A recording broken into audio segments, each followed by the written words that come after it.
नमस्कार साथियों। इस वीडियो में हम यूपी पीसीएस प्रीलिम्स के लिए एक प्रॉपर स्ट्रेटजी की चर्चा करेंगे। ऐसी क्या प्रॉपर स्ट्रेटजी हम अपनाएं कि हमारा यूपी पीसीएस प्रीलिम्स मतलब क्लियर हो जाए।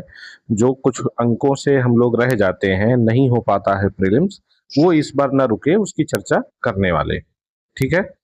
इसकी चर्चा करने से पहले हम बता देते हैं कि अगर आपने पहले से कोई एक स्ट्रेटजी बना रखी है, किसी से पूछ रखी है, किसी के द्वारा बताई गई स्ट्रेटजी को आप फॉलो कर रहे हैं, तो यह वीडियो आपके काम का नहीं है। आप इस वीडियो को स्किप कर सकते हैं। क्यों? क्योंकि इस वीडियो की पहली शर्त तो यही है कि अगर आप मतलब इस वीडियो को देखने के बाद इस स्ट्रेटजी को देखने के बाद फॉलो करने का मन बना रहे हैं, तो इसे पूरी तरह फॉलो करना होगा। ठीक है।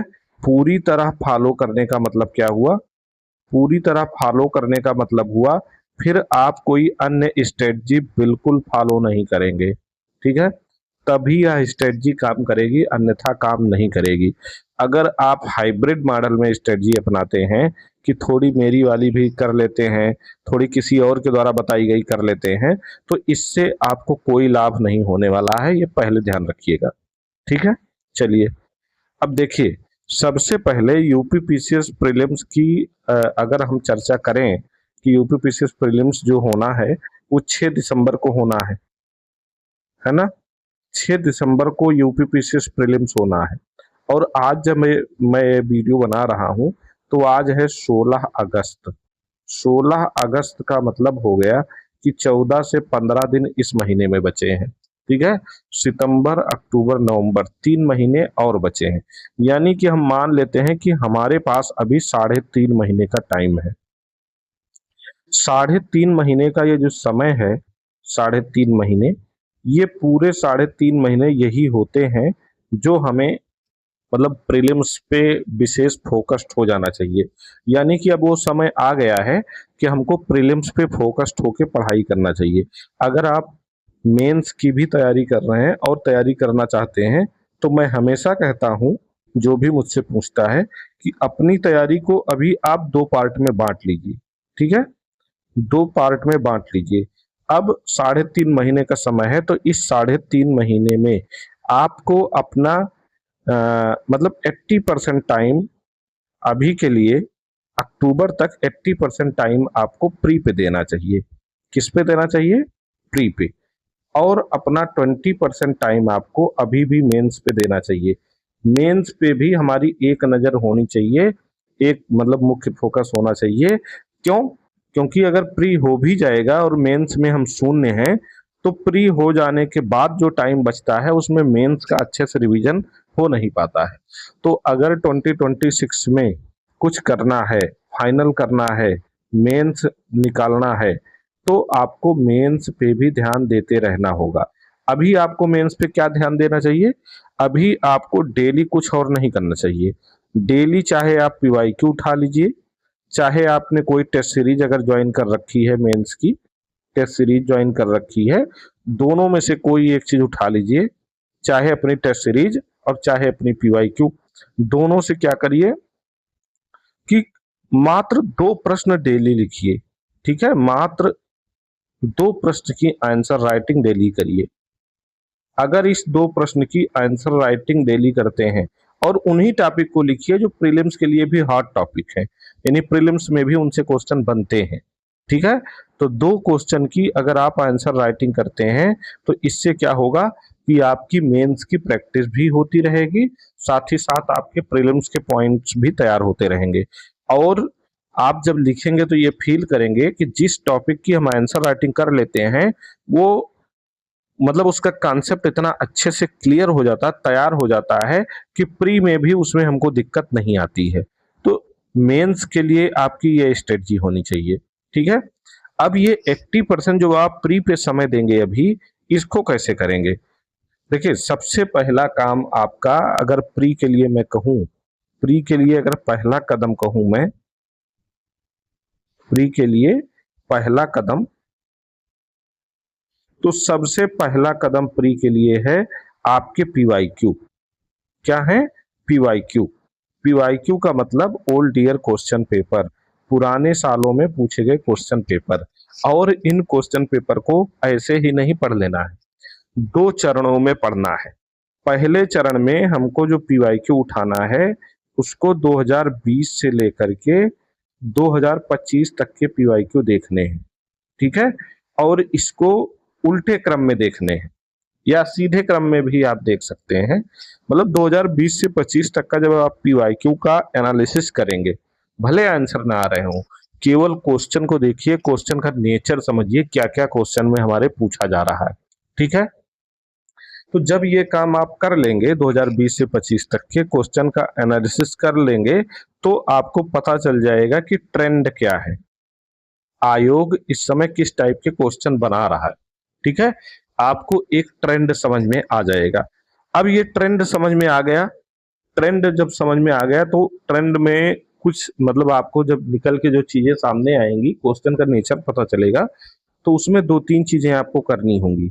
एक होगा बेसिक्स, आपके कुछ विषयों के क्लियर होंगे, बेसिक्स आपके कुछ सब्जेक्ट के क्लियर होंगे, कुछ सब्जेक्ट के नहीं क्लियर होंगे। तो देखिए, बेसिक्स क्लियर करने के लिए अब इतना समय नहीं बचा है कि हम कहें कि आप एनसीईआरटी उठा के पढ़ना शुरू कीजिए, ठीक है, मोटी मोटी ऑथेंटिक बुक लेकर पढ़ना शुरू कीजिए। अब ये समय नहीं बचा है। बेसिक्स में अगर हम बात करें, भले ही आपके बेसिक्स क्लियर हो तब भी, नहीं क्लियर हो तब भी, आप क्या कीजिए, इतिहास के लिए, जैसे मैं इतिहास की अगर बात करूं तो इसमें 2 पार्ट है, भारतीय राष्ट्रीय इतिहास एवं राष्ट्रीय आंदोलन। तो इतिहास के लिए आप क्या करेंगे कि सबसे पहले ट्रेंड एनालिसिस आपने समझ लिया है। अब इतिहास के लिए एक अच्छी बुक जो सबसे बढ़िया मेरी नजर में इस समय मार्केट में चल रही है, वो है परीक्षा बाणी, ठीक है, परीक्षा बाणी। अगर आपके पास किसी कोचिंग के नोट्स हैं, यहाँ ध्यान से सुनिएगा, किसी भी कोचिंग के नोट्स अगर आपके पास इतिहास के हैं रिवीजन के लिए, तो इसको स्किप कर दीजिएगा, मत लीजिएगा। लेकिन अगर आपके किसी कोचिंग के नोट्स नहीं है, तो आप परीक्षा बाणी की आप प्राचीन इतिहास भी ले लीजिए, प्राचीन इतिहास भी, परीक्षा बाणी की आप मध्यकालीन इतिहास भी ले लीजिए, ठीक है, मध्यकालीन इतिहास भी, और परीक्षा बाणी की ही आधुनिक इतिहास भी आप ले लीजिए, आधुनिक इतिहास, ठीक। इसको जितना जल्दी हो सके अच्छे से पढ़ डालिए, मतलब कम से कम इसमें 3 रीडिंग आपको लगाना पड़ेगा। पहली रीडिंग कीजिए, पहली रीडिंग में मतलब आप इसको मतलब शुरू से अंत तक अच्छे से पढ़ते हुए चले जाइए, हाईलाइट करते हुए चले जाइए, अंडरलाइन करते हुए चली जाइए, ठीक है। दूसरी रीडिंग में आप क्या कीजिए, जो जो चीजें आपने हाईलाइट की है, अंडरलाइन की है, उनको अच्छे से रिवाइज करते हुए चले जाइए।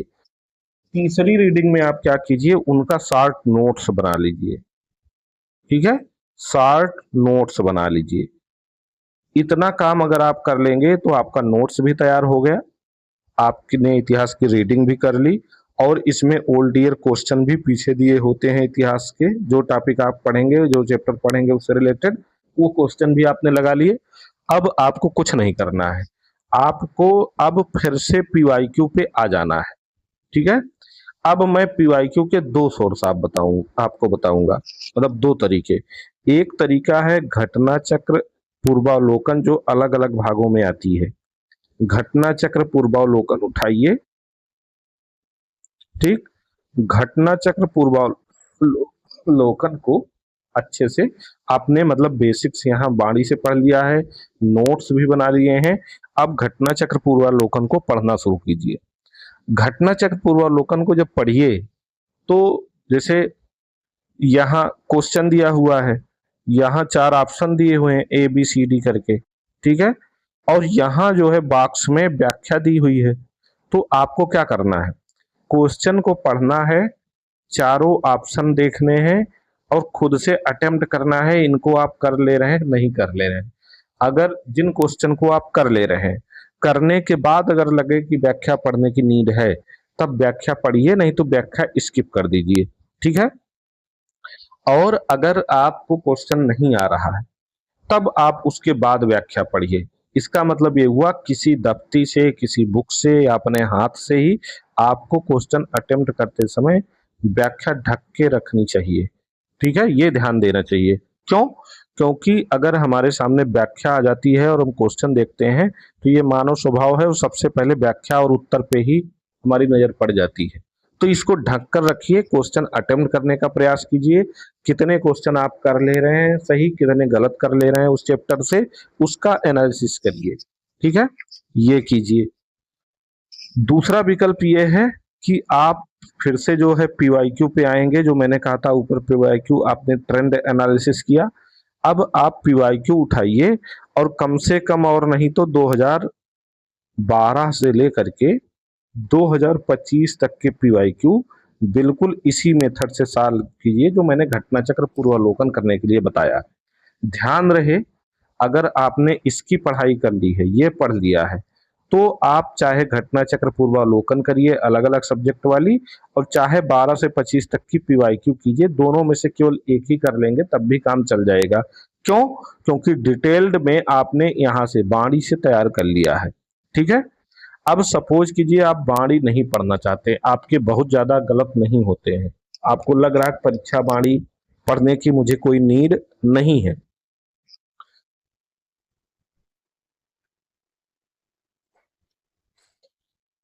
परीक्षा बाणी पढ़ने की नीड आपको नहीं है, तो क्या करेंगे? तो मैंने जो ये घटना चक्र पूर्वावलोकन बताया, इसी घटना चक्र पूर्वावलोकन को कम से कम और नहीं तो आप 4 बार पढ़ेंगे। कितनी बार? 4 बार। 4 बार पढ़ने के बाद, मतलब 4 बार पढ़ते हुए इसके शॉर्ट नोट्स भी बनाएंगे, और लास्ट टाइम में यही शॉर्ट नोट्स आप रिवीजन करेंगे। शॉर्ट नोट्स रिवीजन करेंगे और फिर 12 से लेकर के 25 तक के पीवाईक्यू को अच्छे से देखेंगे। अच्छे से देखने का मतलब सॉल्व करेंगे और इसका भी नोट्स बनाएंगे। ठीक है, ये हो गया इतिहास की स्ट्रेटजी। अगर भूगोल की स्ट्रेटजी की बात करें, भूगोल की, तो भूगोल में भी आपको यही करना होगा। सबसे पहले परीक्षा बाणी की जो भूगोल की बुक आती है, परीक्षा बाणी की, इसमें 3 बुक आपको मिलेगी। एक मिलेगी विश्व का भूगोल, विश्व का भूगोल जिसमें भौतिक भूगोल भी दिया हुआ है। ठीक है, दूसरी बुक आपको मिलेगी इसमें भारत का भूगोल, भारत का भूगोल जिसमें भारत का कंप्लीट भूगोल दिया हुआ है। तीसरी बुक आपको मिलेगी पर्यावरण एवं पारिस्थितिकी, पर्यावरण एवं पारिस्थितिकी। ठीक है, तो इस बुक को आप जो है इन तीनों बुक्स को अच्छे से बिल्कुल उसी तरीके से पढ़ेंगे जैसे मैंने बताया कि आप इतिहास की तैयारी करेंगे। ठीक है, इस तरीके से अगर आप इन तीनों बुक्स को तैयार कर ले रहे हैं, तो आप घटना चक्र उठाइए, घटना चक्र उठाइए, मोटी वाली जो भूगोल की पूर्वावलोकन है उसको उठाइए। ठीक है, और उसको जब यहां से आपने पढ़ाई कर ली, भूगोल के साथ नोट्स भी बना लिए, तो घटना चक्र को पढ़ते हुए जाना है बिल्कुल इसी मेथड से जो मैंने यहाँ पे बताया कि आपको व्याख्या ढक लेना है, आंसर ढक लेना है, पहले क्वेश्चन अटेम्प्ट करने का प्रयास करना है। क्वेश्चन अब आप कितने अटेम्प्ट कर पा रहे हैं, कितने नहीं अटेम्प्ट कर पा रहे हैं, उसका एनालिसिस करना है। प्लस आपको मैपिंग करना है, मैपिंग अच्छे से तैयार करना है। मैपिंग के लिए आप चाहें तो किसी के नोट्स देखकर तैयार कर सकते हैं, और चाहें तो किसी के मैपिंग के वीडियो देख के तैयार कर लेते हैं। ठीक है, क्योंकि भूगोल में मैपिंग बहुत जरूरी होती है। अगर भूगोल में मैपिंग आप तैयार कर लेते हैं, तो आपका 50% भूगोल ऐसे ही सही हो जाता है, 50% कॉन्सेप्ट भूगोल का क्लियर हो जाता है और आपके क्वेश्चन सही होने लगते हैं। तो ये ध्यान देना है भूगोल के लिए, भारत और विश्व भूगोल दोनों के लिए एकदम इजी मेथड है ये तैयार करने का। अगर आप बाणी यहाँ भी नहीं पढ़ना चाहते हैं तो कोई बात नहीं, आप अच्छे से मैपिंग कर लीजिए, अच्छे से घटना चक्र को लगा लीजिए, क्योंकि आज भी ट्रेंड है घटना चक्र से बाहर भूगोल के प्रश्न यूपी पीसीएस में नहीं जाते हैं। ठीक है, और अगर बाहर जाएंगे बहुत कठिन क्वेश्चन आ जाएगा तो उसको कोई नहीं सही कर पाएगा। तो बहुत परेशान नहीं होना है, घटना चक्र अच्छे से कर लेना है, मैपिंग अच्छे से कर लेनी है। ठीक है, ये काम कर लेंगे तो आपका भूगोल वाला काम हो जाएगा। अब हम आ जाते हैं पॉलिटी पे। ठीक है, भारत का संविधान एवं राज्य व्यवस्था, भारत का संविधान एवं राज व्यवस्था। भारत के संविधान एवं राज व्यवस्था को तैयार करने का सोर्स, सबसे अच्छा सोर्स जो है घटना चक्र है। घटना चक्र पूर्वावलोकन है, ठीक है। घटना चक्र पूर्वावलोकन सबसे अच्छा सोर्स तब है जब आपने मतलब आपको भारत का संविधान एवं राज व्यवस्था का बेसिक्स क्लियर है। तो अगर भारत का संविधान एवं राज व्यवस्था का बेसिक्स क्लियर है तो आप घटना चक्र उठाइए, घटना चक्र से क्वेश्चन लगाते हुए जाइए और उसी घटना चक्र से नोट्स बनाते हुए चले जाइए, ठीक है। ये एक काम आप कर सकते हैं। अगर आपके बेसिक्स क्लियर नहीं है, ठीक है, तो आप घटना चक्र मतलब भारत के संविधान एवं राज व्यवस्था को तैयार करने के लिए लूसेंट को फॉलो कर सकते हैं। ध्यान रहे, यहां मैं लक्ष्मीकांत पढ़ने की सलाह नहीं दे रहा क्योंकि अब समय कम है। लक्ष्मीकांत पढ़ा जाता है एग्जाम से करीब 8 से 12 महीने पहले और अब बचे हैं मात्र 3.5 महीने। तो इन 3.5 महीनों में लक्ष्मीकांत पढ़ना शुरू करेंगे। आपका बेसिक्स क्लियर नहीं है तो आपको लक्ष्मीकांत में क्या पढ़ना है क्या छोड़ना यही नहीं मालूम है, तो आप क्या करेंगे, पूरा लक्ष्मीकांत एक तरफ से पढ़ना शुरू कर देंगे। तो 3.5 महीने में आप लक्ष्मीकांत ही पढ़ते रह जाएंगे और सब्जेक्ट कर ही नहीं पाएंगे। तो पूर्वावलोकन लगाने से पहले आपको लूसेंट अच्छे से तैयार कर लेना है भारत के संविधान और राज व्यवस्था के लिए। उसके बाद घटना चक्र पूर्वावलोकन लगाना है। अगर यहाँ भी दिक्कत आ रही तब भी दिक्कत आ रही तो यूट्यूब पे किसी के भी, आजकल पॉलिटी के बहुत अच्छे अच्छे वीडियो हैं यूट्यूब पर, मैं भी कुछ वीडियो बना रहा हूँ। तो यूट्यूब पर आप किसी के भी वीडियो देख करके अच्छे से पॉलिटी के नोट्स बना लीजिए, ठीक है। पॉलिटी के नोट्स बना लीजिए, उसके बाद फिर आप घटना चक्र पूर्वावलोकन लगा लीजिए, इसके भी नोट्स बना लीजिए, फिर आप लूसेंट स्किप कर दीजिए, ठीक है।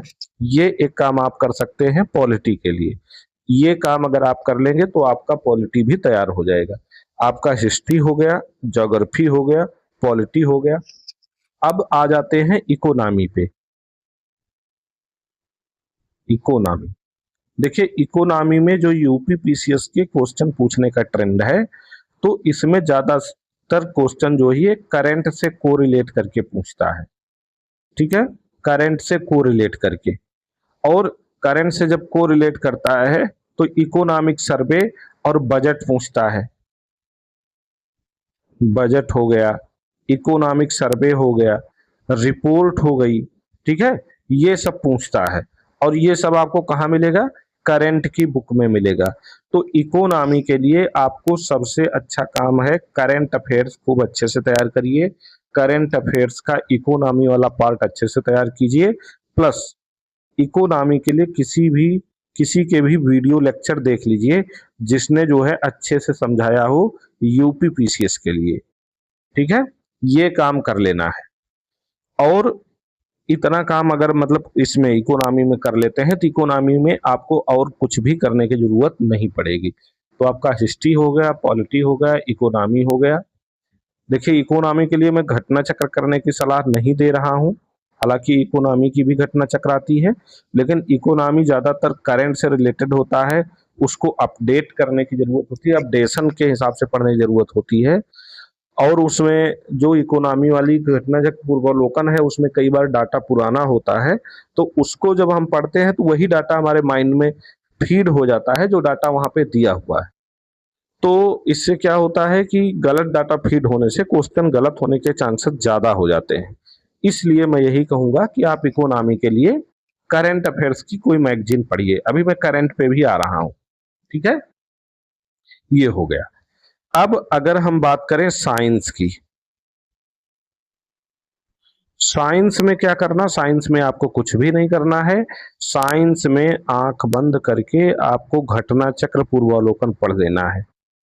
घटना चक्र पूर्वावलोकन की जो साइंस की बुक है उससे बाहर एक भी क्वेश्चन नहीं जाता है यूपी पीसीएस में, इस बात की गारंटी है। तो घटना चक्र पूर्वावलोकन साइंस का केवल पढ़ना ही नहीं है बल्कि 3 बार पढ़ना है, कम से कम 3 बार पढ़ना है और इसके नोट्स बना लेने हैं, ठीक है। जैसे विटामिन हो गया, रोग हो गया, ये सब चीजें बहुत बार यूपी पीसीएस पूछता है। एक क्वेश्चन विटामिन से जरूर देता है, तो इन सबके जो मतलब की पॉइंट है, हॉट टॉपिक है, फिजिक्स के, केमिस्ट्री के, बायोलॉजी के, तीनों से घटना चक्र पूर्वावलोकन पढ़ के अच्छे से नोट्स बना लेना है। ठीक, इतना काम कर लेंगे तो आपकी साइंस की तैयारी भी हो जाएगी।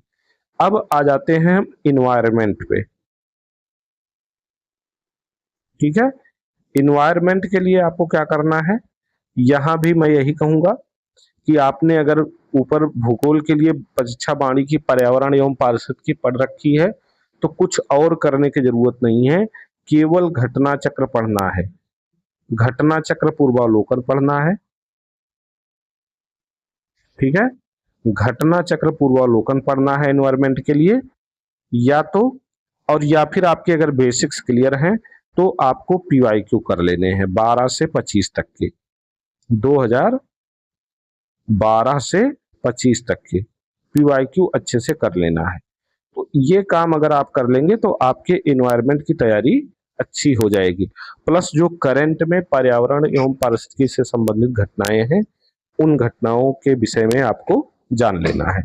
ठीक है, तो ये एक काम आपको कर लेना चाहिए। तो घटना चक्र मतलब इन्वायरमेंट आपका हो गया, हिस्ट्री हो गया, पॉलिटी हो गया, इकोनॉमी हो गया, ज्योग्राफी हो गया, इन्वायरमेंट हो गया, साइंस हो गया। अब आ जाते हैं यूपी स्पेशल पे।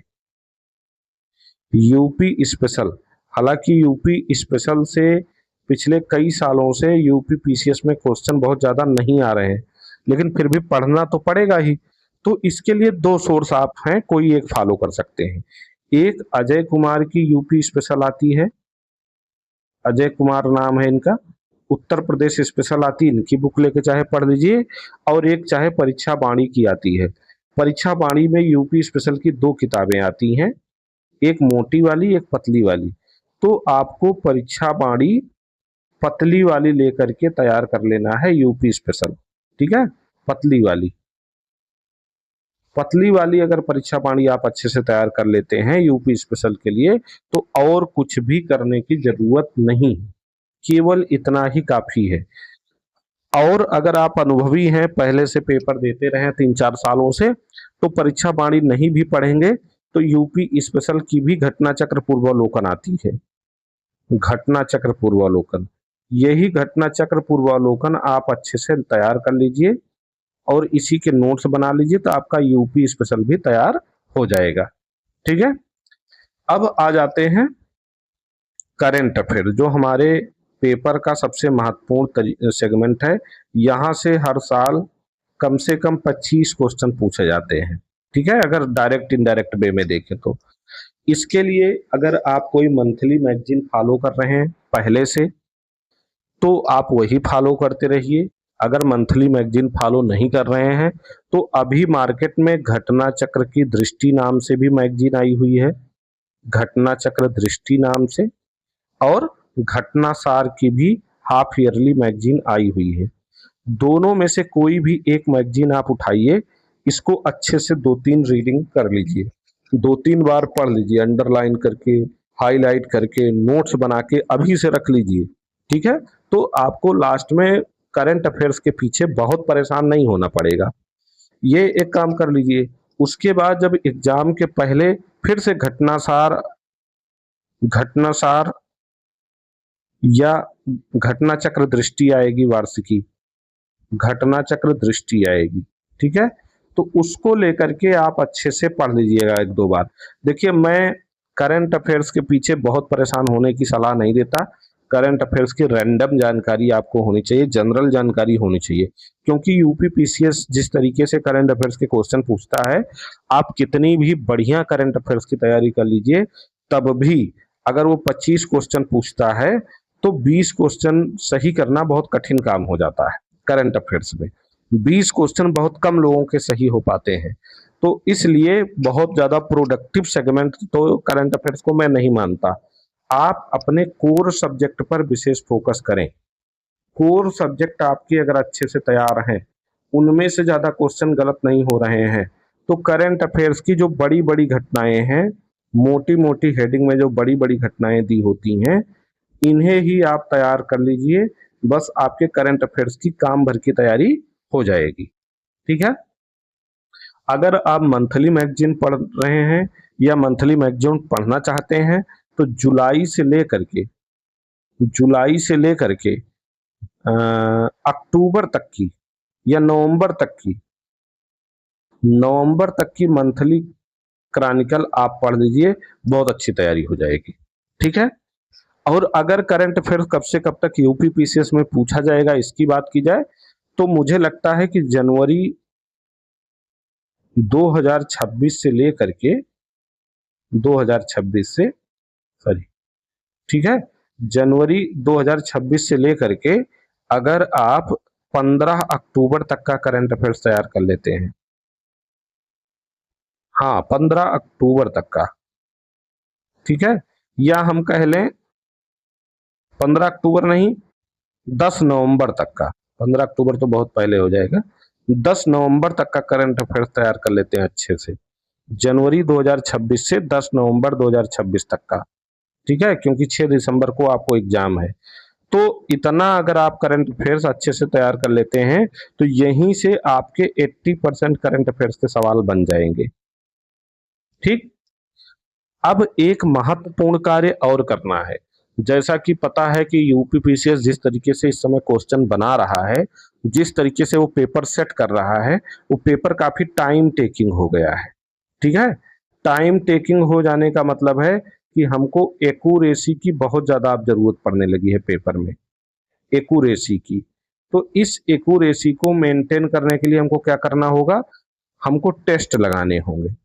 ये पहले मैं स्किप कर देता था स्ट्रेटजी में, लेकिन अब ये बहुत इंपॉर्टेंट सेगमेंट हो गया है, टेस्ट पेपर। ठीक है। आपने अगर किसी कोचिंग की टेस्ट सीरीज ले रखी है तो बहुत अच्छी बात है, वही लगाइए। अगर किसी कोचिंग की टेस्ट सीरीज नहीं ले रखी है तो मार्केट से आप किसी भी कोचिंग का टेस्ट पेपर उठाइए, किसी भी कोचिंग का टेस्ट पेपर उठाइए। बस शर्त यह है कि जिस कोचिंग का टेस्ट लीजिए उसी के सभी टेस्ट लगाइए, कम से कम 15 से 20 टेस्ट लगाइए।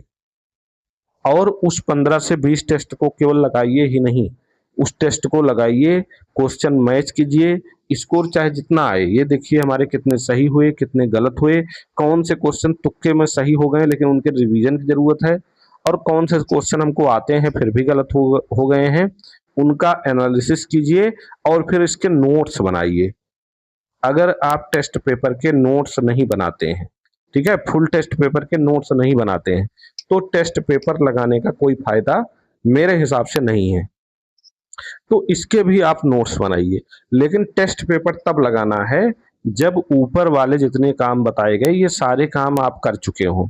करंट अफेयर छोड़कर, करंट अफेयर तो साथ साथ चलता रहेगा, लेकिन बाकी काम आप अगर कर चुके हो ईमानदारी से, उसके बाद जो है आप टेस्ट लगाना शुरू करें तो बहुत प्रोडक्टिव टेस्ट आपका हो जाएगा। तो इतने काम अगर आप कर लेंगे तो आराम से जो मिनिमम कट ऑफ है यूपी पीसीएस का, ठीक है, मिनिमम कट ऑफ वो आप क्लियर कर ले जाएंगे, मुझे ऐसा पूर्ण विश्वास है। ठीक है, मिनिमम कट ऑफ आप बहुत आसानी से क्लियर कर ले जाएंगे, मुझे पूरा विश्वास है। लेकिन इतना मतलब न्यूनतम सोर्स है, इसीलिए मैंने ना कोई ऑथेंटिक बुक बताई, ना बहुत लंबी प्रक्रिया बताई, एकदम न्यूनतम और सरल तरीके से मैंने आपको स्ट्रेटजी समझाने का प्रयास किया है। तो अगर इतना काम आप अच्छे से कर लेंगे तो आपका निश्चित तौर पर प्रीलिम्स हो जाएगा, प्रीलिम्स नहीं रुकेगा। ठीक। तो ये स्ट्रेटजी देखने के बाद आपका कुछ डाउट क्लियर हुआ यूपी पीसीएस प्री की प्रीलिम्स को लेकर के कि नहीं हुआ, आप कमेंट करके जरूर बताइएगा। और अगर ये वीडियो पसंद आए तो लाइक जरूर कर दीजिएगा, मुझे भी थोड़ा मोटिवेशन मिलेगा। धन्यवाद।